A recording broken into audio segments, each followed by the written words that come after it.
Muy buenos días a todas y todos. Ya estamos por aquí. Rubén, ¿tú me dices, por favor?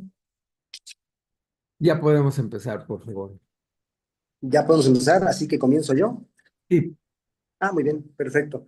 Pues muy buenos días a todas y todos. Un gusto, como siempre, poder saludarlos. Estaba teniendo un poco de problemas técnicos para conectarme. Estaba en otra reunión, voy a regresar, pero no me podía perder este webinar. Así que con mucho gusto les doy una cálida bienvenida a todas y todos nuestros formadores de inglés de las escuelas normales de todo el país y a nuestros colegas de Cambridge University Press and Assessment y de la de GESON, por supuesto.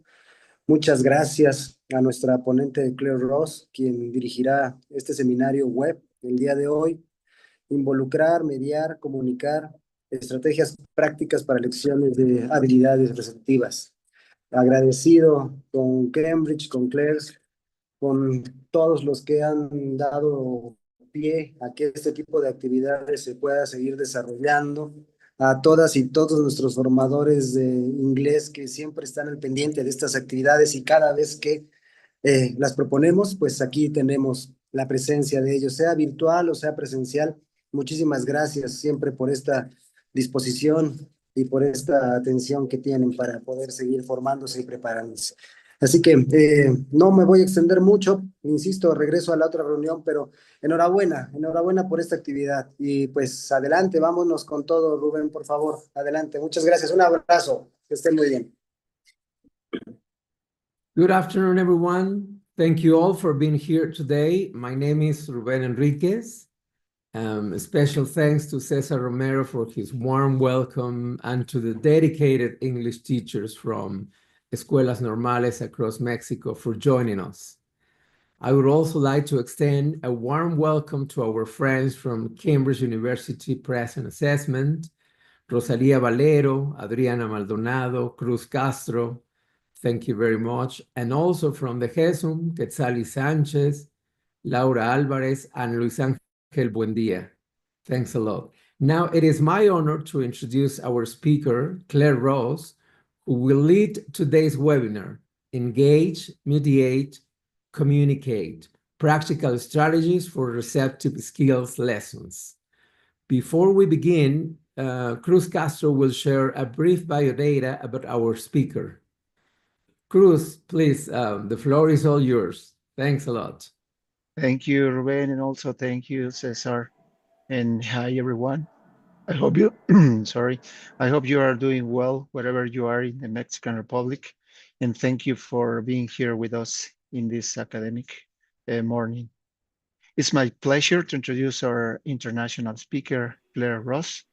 Claire is a training consultant and education expert with over 20 years of experience in ELT. She works with Cambridge University Press and Assessment to train and support teachers in universities and schools across the world. Claire developed the online British Council Assured Certificate for Teacher Educators and created online teacher training courses for Future Learn. Currently, she is supporting the creation of teacher communities of practice in Ukraine and finalizing an English language teacher training project for the Punjabi Ministry of Education. She has also published her work with Isabel Grape on supporting language teachers in Lebanon to integrate Syrian refugee children. And now, without further ado, I'll pass the mic in camera to Claire. Please, Claire, welcome. Thank you so much, Cruz, and a very good morning to everyone joining us from all over Mexico. I'm delighted to be joining you today from the Cambridge office in Mexico City. And let's get started straight away. I hope you have the chat open. I hope you're ready to share your ideas, comments, and questions as we go. So we're talking about mediation today. Here's a quick menu. We're going to be analysing real-life communication. We'll look at some mediation activities from Claire, a course book. Claire, just a Yes. quick comment. I Oh. think you should put your presentation in a presentation mode because we are looking the next slide on the screen. Oh, okay. I thought this was the presentation mode. Okay, let me try that again.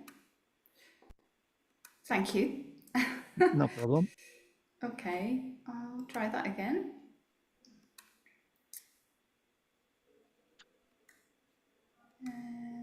Right.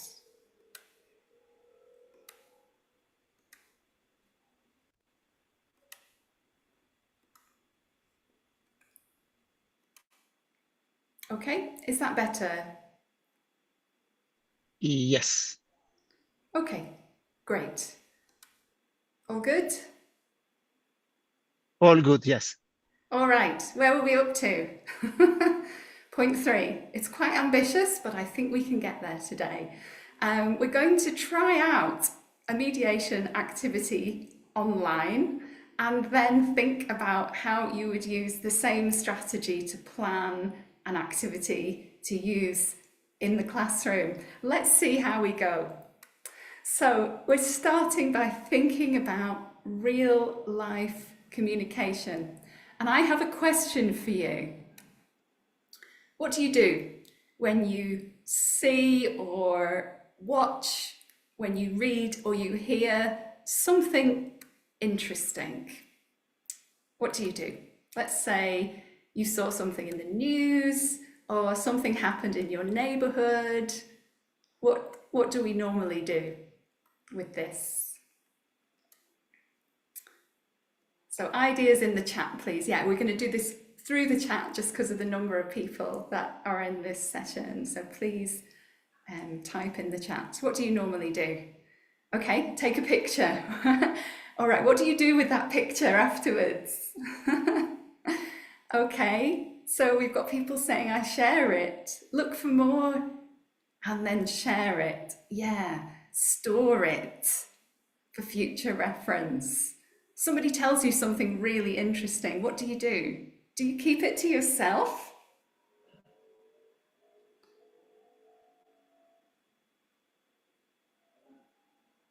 Yeah, normally you share it with someone else, right? Maybe your students, maybe your friends, but we like to pass things on because we're humans and we are social. When we do this, another question, do we use exactly the same words? So let's say you heard a piece of gossip from your neighbour and then you tell someone else. Do you use exactly the same words as you heard when you tell someone else? Yes or no? Right, not really. No, exactly. We can't remember, and normally we change the story a bit, right, to make it more dramatic. That's it. So we're paraphrasing. We take the content and then we pass it on to someone else.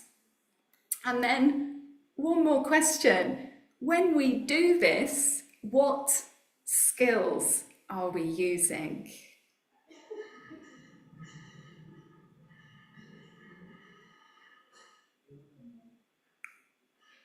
So when you see or hear or watch something and then you tell someone else about it, or you send a WhatsApp telling them about it, what skills are we using? Right, so productive skills.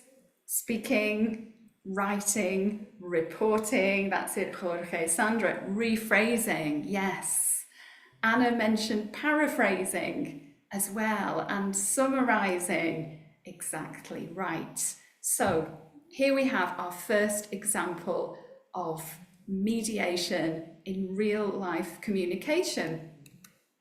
So example number 1, and there are 3 types of mediation. Perhaps you have heard of these or you've seen these talked about. They are explained in a lot of detail in the CEFR, but I'm going to summarize them for you. So number one is mediating a text. So as we've said, when we see or hear something interesting, and then we share it with someone else, we convey the message, we use the same content, but in a different way. Here's the second type. So another situation. You're planning a surprise party with a group of friends. How do you do this? What skills do you use to plan this party? So it's slightly different this time, right? How do we do it? What skills do we use? So we've got here organising, yes, reading, writing, maybe if you start a group and you're sharing things, planning. Would you meet with your friends, or would you do this through a social media group, do you think, the planning? Maybe WhatsApp. Yeah, there's always a new WhatsApp group, isn't there? Okay, so sending, right, so interesting. So using memes, emojis, sharing links. Okay, so when you're planning something like this, we have to work together, right? We have to collaborate. And this type of mediation is known as mediating concepts. And it's all about collaboration in a group, sharing ideas, trying to come to a decision. Okay, let's move to the third type now, and we have another situation to think about. Now, whether you are parents or not, this could be other relatives, or it could be kids in the class that you're teaching. So there's a problem. You're the one in the middle trying to make peace. What skills are you using here? So he stole my toy. No, it was mine. He's got my phone. And you're in the middle going, okay, I hate you. No, he doesn't hate you, but let's sort this out. Right, so now we've got negotiating. Thank you, Idea. What else? Right, we have to listen very carefully, absolutely. In fact, all of these involve listening, don't they? Empathy, very good. Any other ideas here?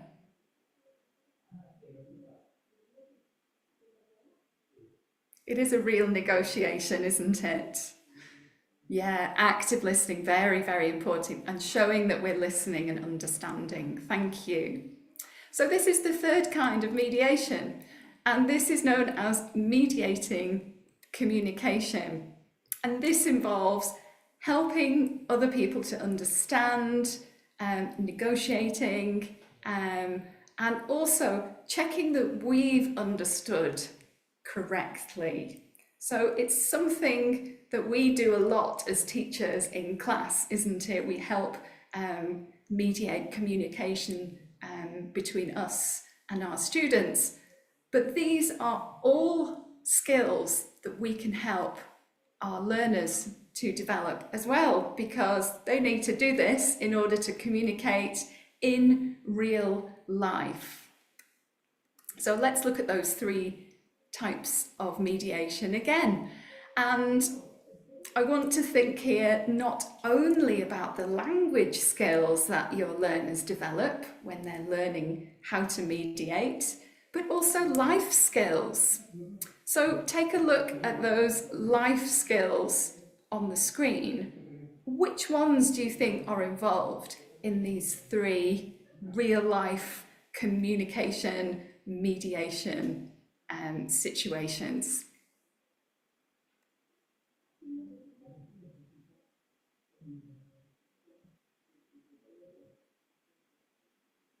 So which life skills are involved when we do these things on the left? So definitely several things, right? More than one. So we've got the emotional side. I think that's important. Critical thinking, right? Because we're listening or reading and evaluating the information, aren't we? Good point. Definitely communication as well. That's important in all of them. Thank you. Communication, collaboration as well. Very, very important. Yeah, especially in number 2. And yes, depending on the situation, maybe all of them, you could be right. Good. Okay, so let's summarize so far. We've talked about 3 different types of real life communication. They're all examples of mediation. And mediation is how we communicate when we want to bridge some kind of communication gap. And we can do this, as you said, through productive skills or by speaking and writing. And here are the 3 types that we've mentioned. So mediating a text, mediating concepts, and also mediating communication. And what's involved in all of these is, as you've pointed out, an integration of skills. So, for example, we're speaking, but we're also listening, and we're reading, and we're writing, because it's very difficult to separate these skills in real communication, isn't it? Okay, so let's look at some examples now from a course book. So I'm going to show you an activity, and I want you to think about those 3 kinds of mediation. And I'll show you the summary description of them both as well. Okay, so here's the activity on the left. On the right, you've got those 3 choices. So is it the text? Is it concepts? Is it communication? Look at the activity. What kind of mediation do you think this is? So a discussion activity, you have to work with other students and decide on what you're going to give as a gift to a friend. So you're working together with other students, trying to decide on what gift to buy. What do you think this involves? Is it mediating a text? Is it mediating concepts? Or is it mediating communication? What do you think?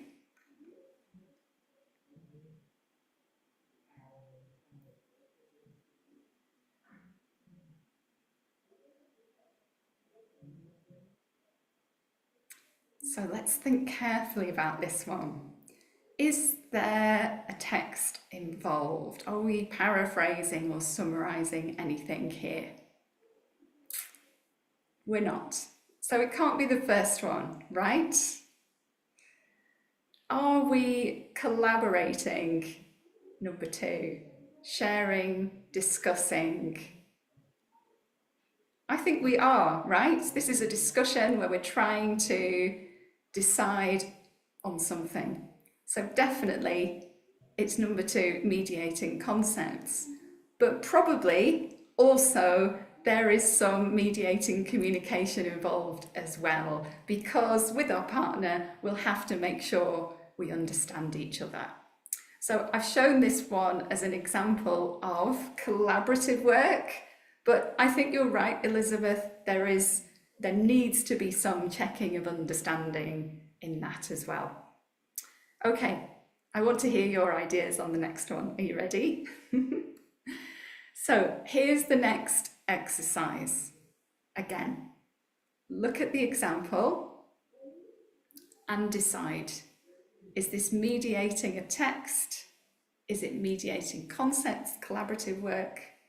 Or is it mediating communication?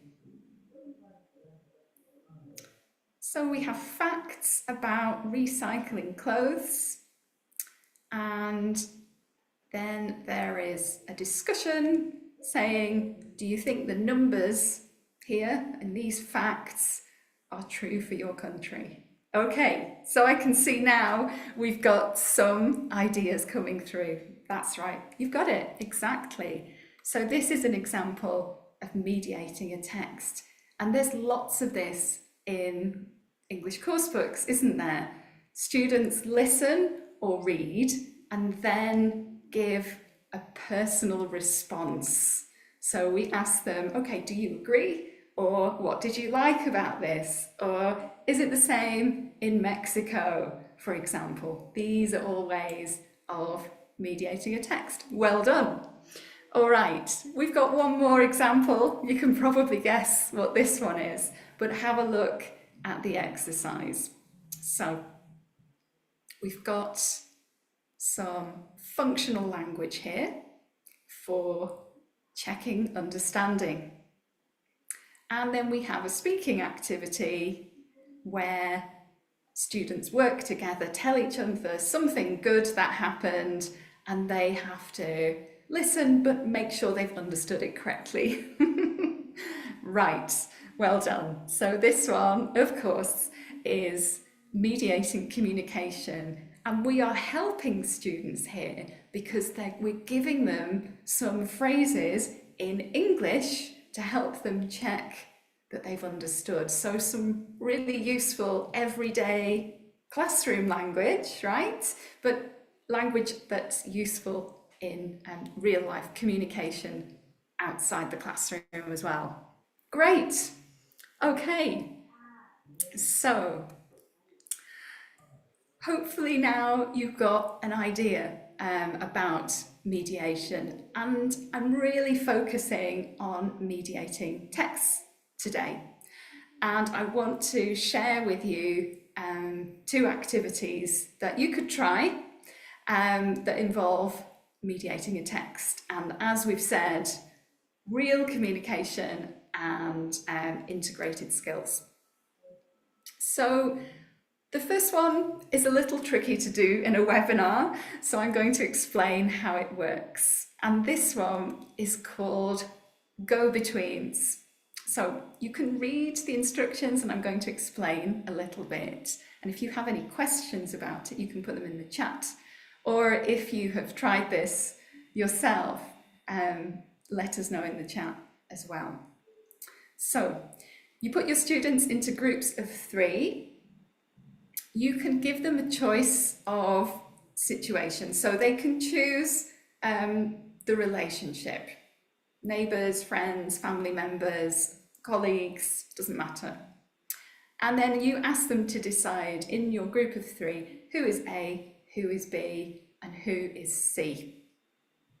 C is the go-between. So they are the one who has to mediate the situation because A and B are so angry with each other, they're not talking to each other. Your students can choose what the problem is, and they sit together in their group of 3, A here, B here, and C in the middle. How does it work then? Well, A tells C in the middle, I'm so angry with him.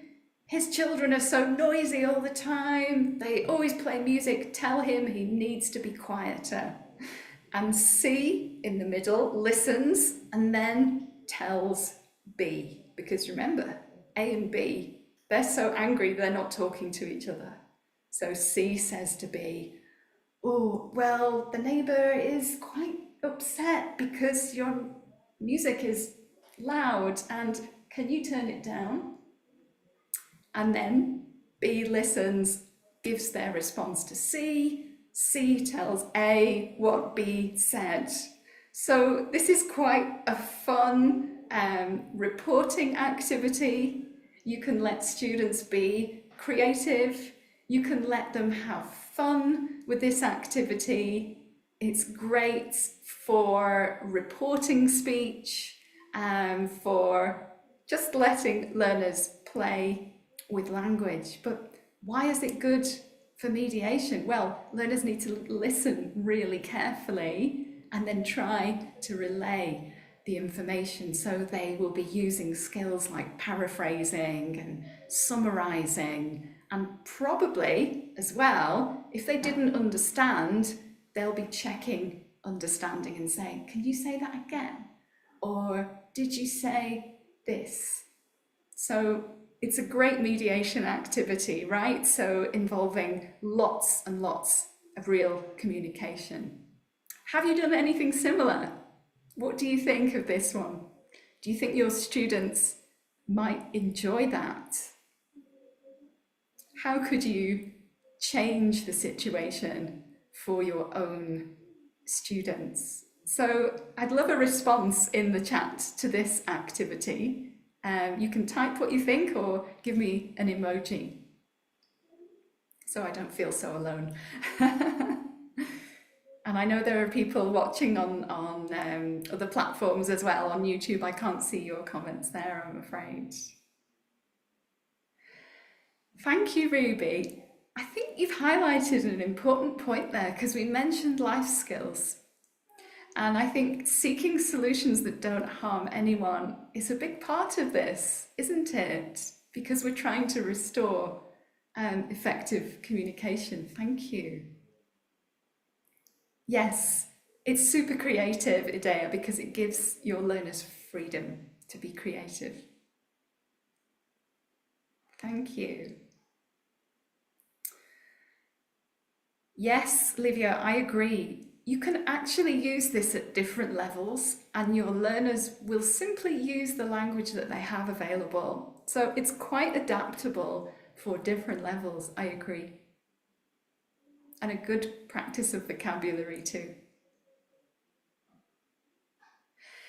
Thank you for your feedback there. I think this is a fantastic activity, and it's good after you've done it to do some feedback, firstly on the skills that your learners have used, but also get them to reflect. How was it? Did they manage to solve the problem? How do they feel now? And also, how does this relate to real life? And do they know people who are good go-betweens in real life? Okay, and thank you, Erica, for that suggestion. Yes, perhaps you give a little more guidance. Maybe an example you could do at the beginning as well. So say, okay, let's do this. Choose 2 strong students and demonstrate the activity, giving them a situation. Good idea. All right, let's move to our second activity. Now this one, I'm going to try to actually do it. It's not easy in a webinar, but let's try. So we're going to do a jigsaw listening activity. Listen very carefully to my instructions. First of all, you need to know if you are A or B. So according to the instructions on the screen, if your first name begins with the letters A to M, you are A. So the first half of the alphabet. If your first name begins with the letter N to Z, you are B. So an example, my name is Claire. Does that mean I'm A or B? Tell me in the chat. Thank you. Right, good. You can see I'm checking my instructions here. Okay, how about you? Are you A or B according to your first name? Tell me in the chat. Yes. We've got everyone is A so far. And you're right, yes. Victor, right, you're B. Roberto is B. Good. Okay, you've got it. Right, let's see if we can make this work. Here's how we're going to do it. So, these are your instructions, A. You are going to do this activity without sound. So, in a minute, not yet, you're going to turn off the sound on whatever device you're using at the moment. If you're using your phone, just turn the volume right down. If you're on your laptop, mute the sound on your laptop. In a minute, not now, because you need to listen to me, okay? You are going to watch a video So you'll only be able to see it and not hear it, okay? And then when the video finishes, you can bring your sound back. That's important, okay?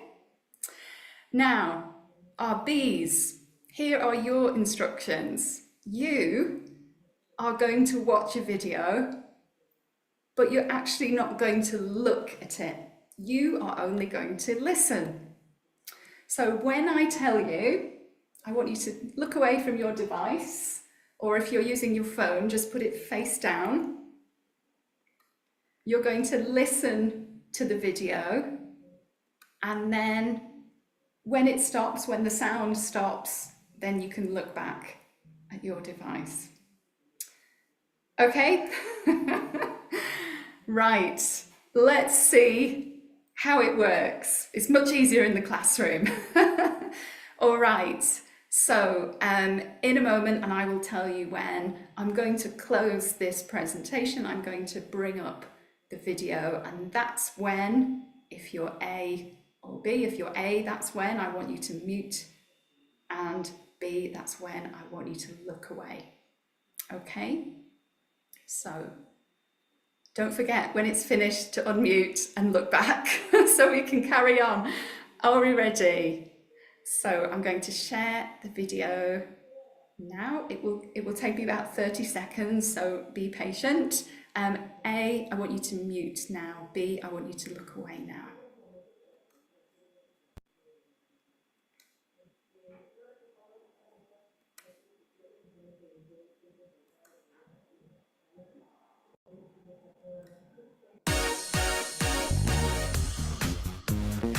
First, when you think of toys, you might think soft and cuddly or bright and adventurous. But it wasn't always so. This strange collection of toys from the 1800s, made of wood and paper mache, went under auction recently, fetching nearly £200,000. The collector travelled the world to find the quirky toys which people of the time found amusing. Okay then. Next, what could be weirder than a green river? This unusual colouring was all part of the annual St. Patrick's Day celebration in Chicago in the US, where the local plumbers union poured environmentally safe dye into the river to colour it emerald green in honour of the Irish-themed holiday. Ah, pretty cool. Finally, there was a critter on the loose in this house in Shetland in Scotland. A family were preparing for dinner when an otter ran through an open door to cause havoc in their home. Oh, thankfully it managed to make an escape, but not before raiding the family's cupboards. Ah, otter mayhem! All right, that's the end of the video. So if you were looking away, please look back. And hopefully you're also putting the sound back on. Oops. And I'm turning the sound off. Okay, so in the chat now, I would like you to share what you saw or what you heard. So in the chat, I want to see it full of anything you saw or heard in that activity. Let's share the information together.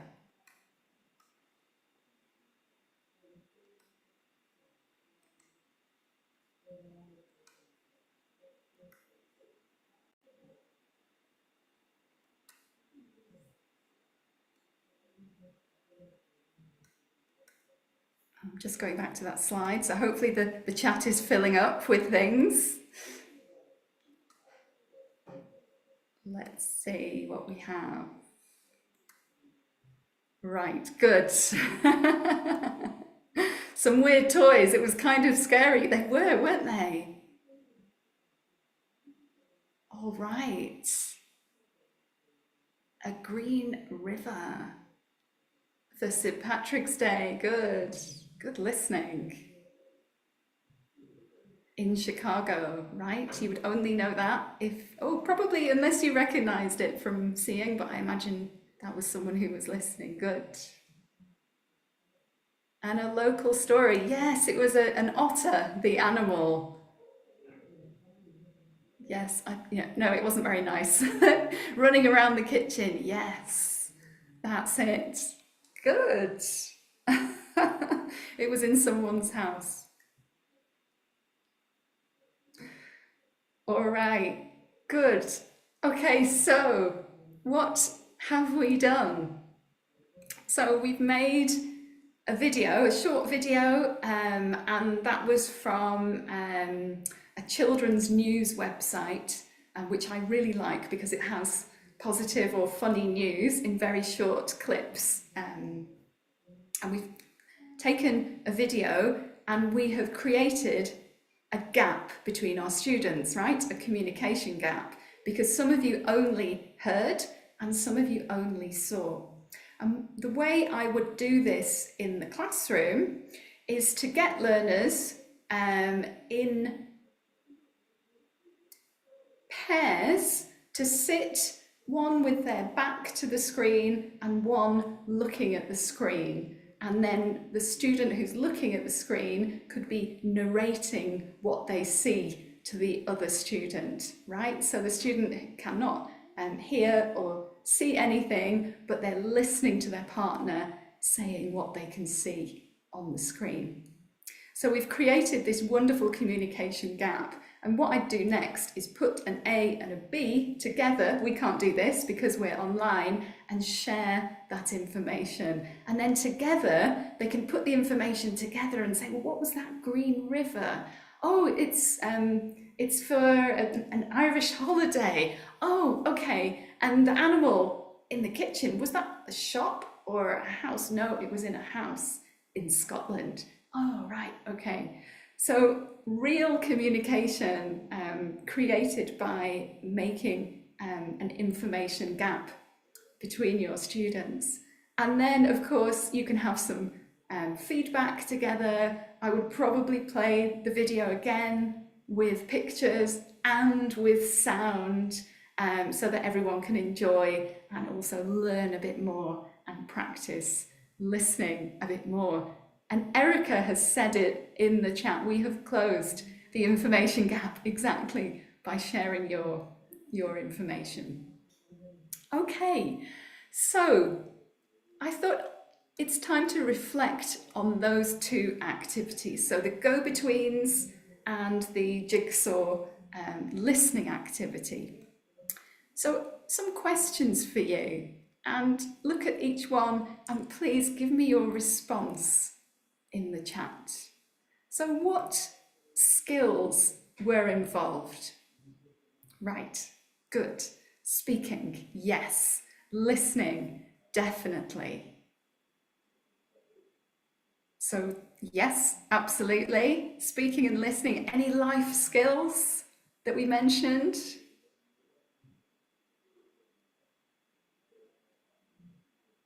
Well, you're right, lady. Yes, because the way we did it, actually, we did typing, and if you did it online with your students online, they'd have to do it like that too. Yeah, critical thinking for the A's. Good point, because you're looking at pictures, trying to work out what it means. Inferring meaning. Okay. Yes. Absolutely. Observing.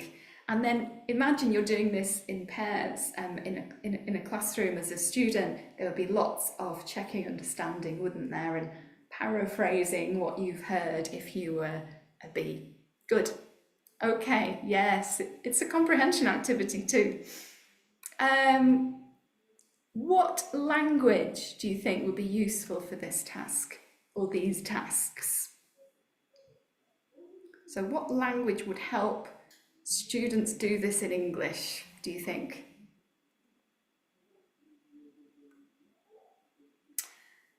That's a good suggestion, Erica, speculation. So particularly for A's, right? So it could be, I think, maybe, good. Any other ideas on the types of language? How about language to check understanding? Because we're sharing information, right? So perhaps another opportunity for learners to try to do this in English. So Sorry, did you say an animal? Or what animal was it? Or can you say that again?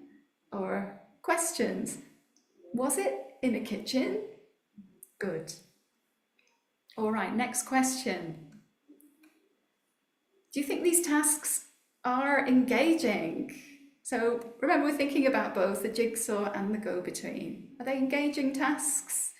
Do you think your students would be involved? Did you feel involved? All right, that's important, isn't it? If we're creating a need for communication and if it's motivating for students to take part. Okay, and then another question, I guess, if you were doing this as a teacher, go-between or the jigsaw, how would you change it? I think we already had a suggestion about the go-between, didn't we? So I remember someone said I would give them a situation rather than letting them choose. Would you do the jigsaw listening in a similar way? Would you change anything? What do you think?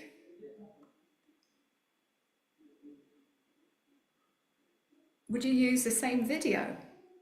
That's something to think about. Could you use a different type of video?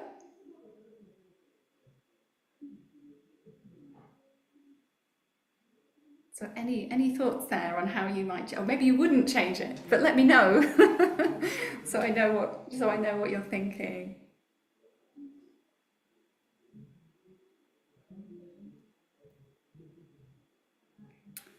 Thank you, Elizabeth. So different videos according to level.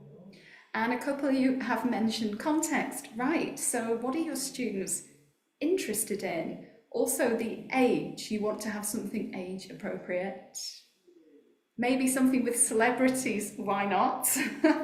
Again, something that's going to interest your students. Anna, thank you. So Anna's suggesting using a local issue in your city. Yes, so you're tailoring this to your students. Oh, they can represent, oh, this is for go-betweens, Anna. So it's a go-between talking about issues where people disagree and they're representing different parties. I love it. Okay, and thank you, Idea. Yes, so choosing subjects of students' interest, exactly. So I've chosen this from YouTube just because it's easy to share with you and it's short. That's very important. But you could use, if you're using a course book with video, you could use some video from that. We can do it with audio as well. If you get your students, they can close their ears or be in a different room while some of the class are listening to some of the audio and then swap. And then, you know, join up A and B. There's different ways of doing that too. And thank you, Jerry. So reflecting on other skills as well, I think that's important. And after both of these, I think it would be good to do that. So, you know, what can we learn from this? How does this help us in real life communication? Because we're never just teaching English language, are we? We're teaching other life skills as well. Fantastic. Okay, so I'm going to put quite a bit of information on the screen now. It's kind of a summary about these different types of activity. So if you want to look and think about this later, you might want to take a screenshot or a photo. And I've put a summary here of the different types of mediation that were involved in those activities.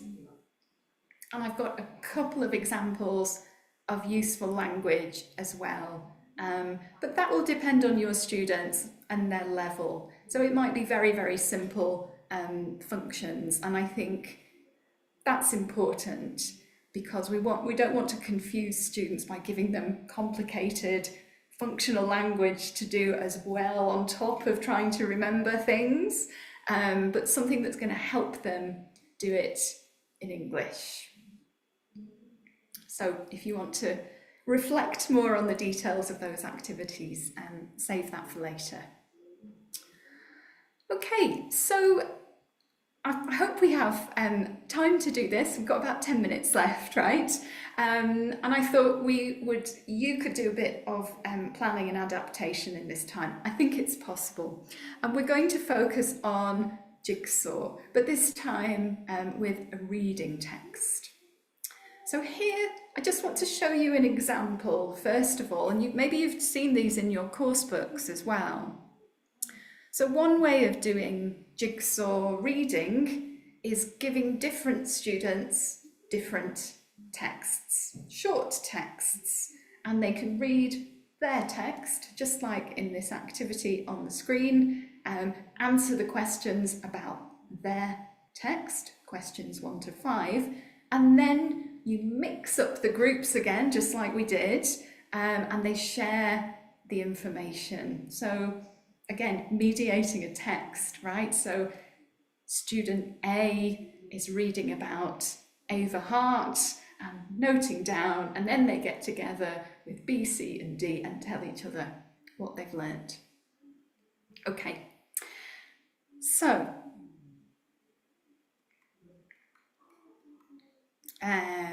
here is the activity.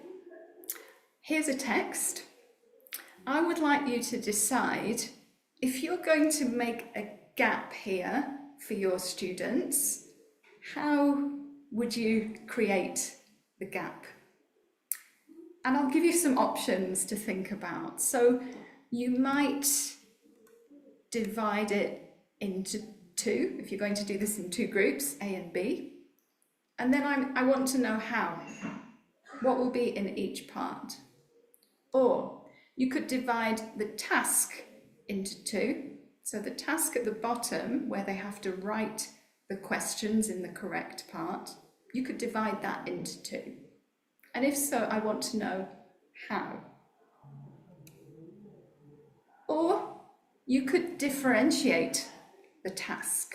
So you could give A's a different reading task from B's, and then when they come together, they share the information that they got from their different tasks. And again, I would like to know what tasks you would give. So I'll give you a couple of minutes here. Look at the reading activity. Look at the task underneath. Think about those options and decide how are you going to create that information gap. What will your A's be doing?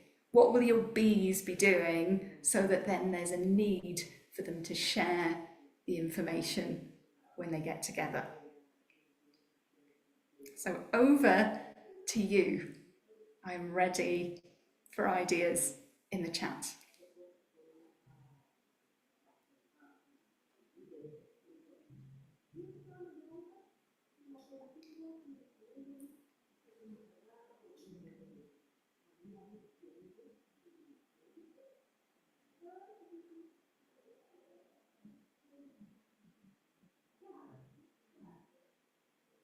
Hopefully you're thinking and typing away.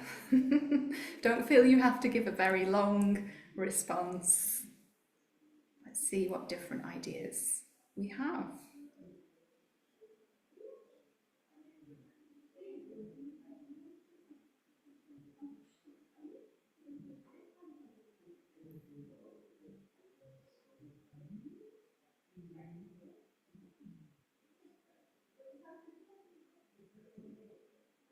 So think about the gap. What will your A's do? What will your B's do? How will you create the gap so that they can get together and share the information about this text, about this topic?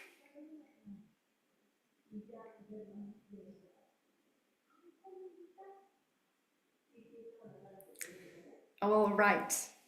Now we're starting to get some ideas through. Thank you for starting us off, Erica. So Erica said, A's have the questions, B's have the answers.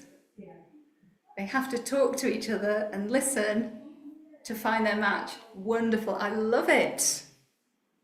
Great idea. Thank you. You've created a gap. You've created a need for real communication. Wonderful. I wonder if we have another idea, a different idea.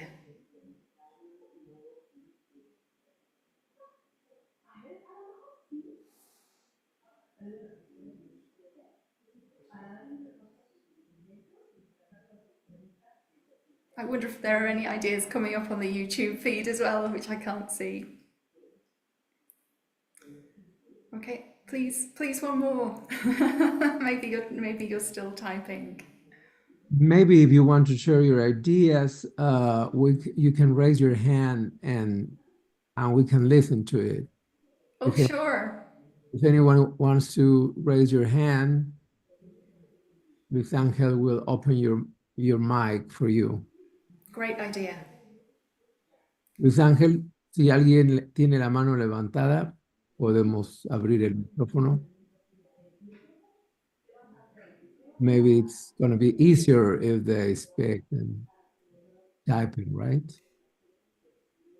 That's okay. Yes, if anyone would like to speak, no problem. That would work well. I can see another suggestion that's come in the chat. Pilar has her hand up. Okay.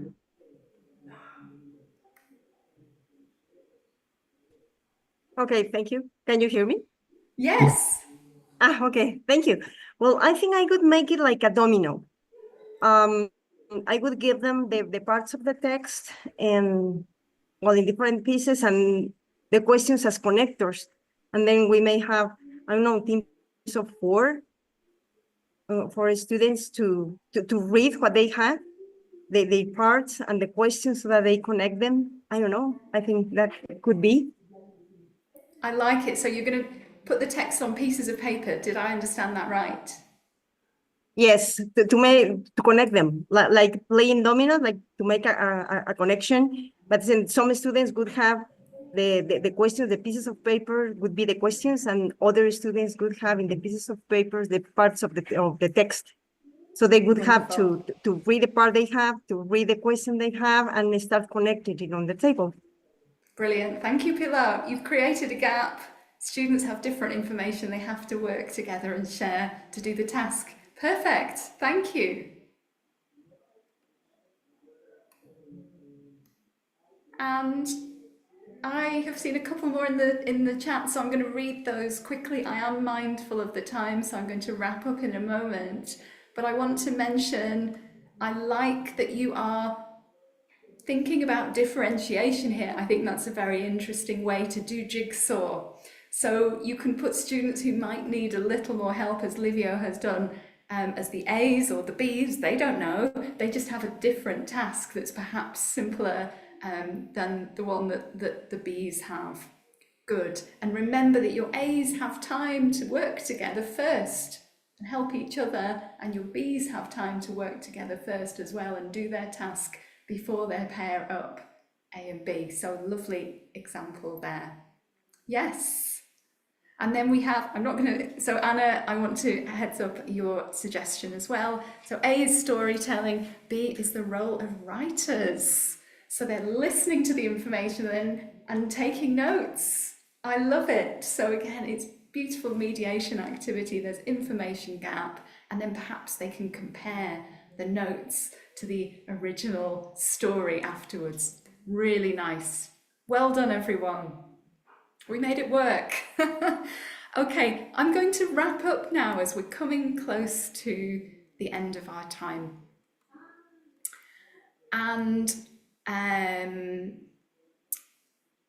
well, I want to give you another opportunity, if you like, to take a screenshot as a summary of some of the important points that we've covered. So we've focused quite a lot on mediating text today, but this is a reminder of what we talked about at the beginning of the 3 different kinds of mediation, what each one involves, and then some examples of the sub-skills. So again, if you want to take a screenshot as a reminder of what we did, then you can take that now. And I'm going to finish this with 4 things, 4 takeaways from today. As I'm going through the takeaways, if you have your own takeaway or comment, I'd love to see it in the chat. So, if you're teaching learners to communicate effectively in English, you should know already now you are teaching mediation already. So I'm sure you could recognize in these activities where there's a gap and it needs real communication. If you're doing this already, you're already teaching mediation. How can we actively try to do this? Well, we look at ways to integrate skills, ways to add in speaking and writing. And a good way to do this, as we've seen, is through Jigsaw. So creating that information gap, turning a simple reading or listening or video activity into real communicative work. And then finally, anytime we do this, please give your learners the opportunity to reflect and think about the skills that they're developing and how they relate to real life as well.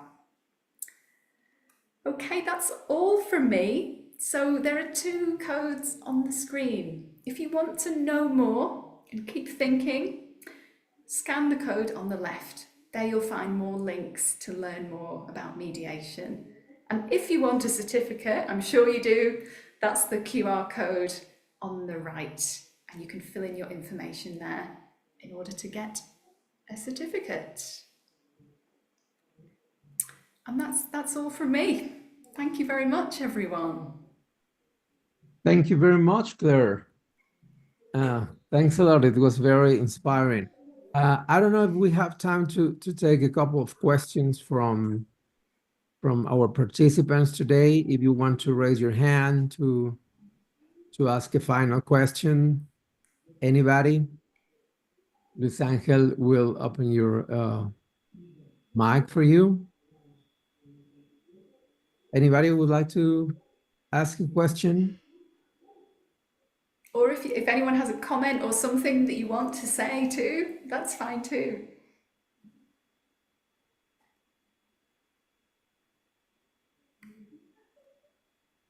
Perhaps it's lunchtime, Ruben. Livio. Livio, go ahead, please. Thank you. Sure. I would like to thank you. That I think that this information is pretty interesting, and maybe we should try to create more opportunities of learning in the future. Even if it is a bit short, I think it is great, and also for my students, so they can grasp another participation of another teacher, not just the one that they have in front of them the whole time. So I really thank you. Thank you for that comment, Livio. Thank you, Livio. Any final comment from anybody?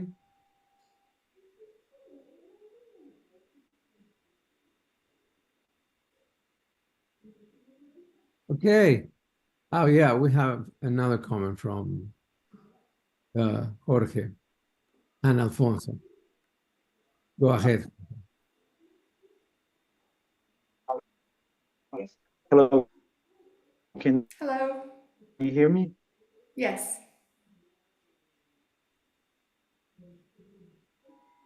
For this opportunity, the fact that a bit short, it's better.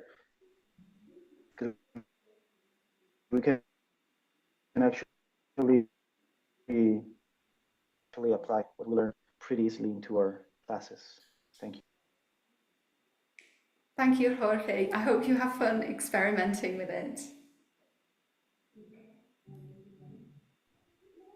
Alfonso Massa, go ahead, please.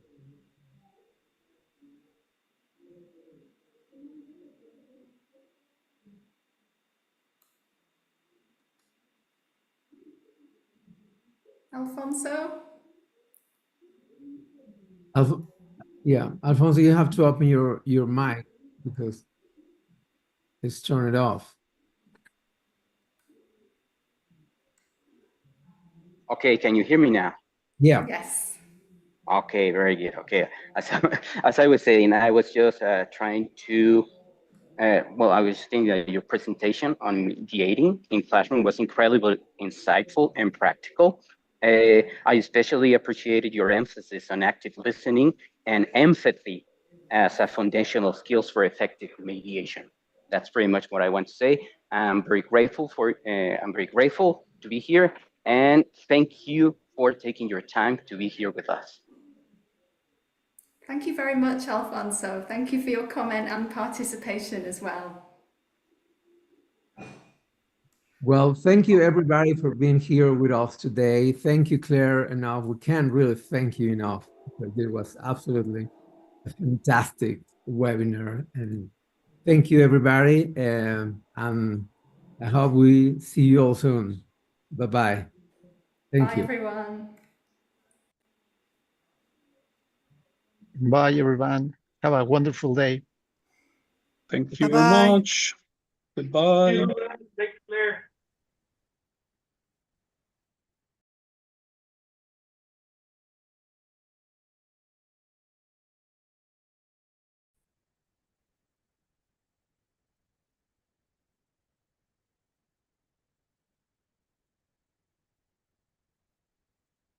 Yeah.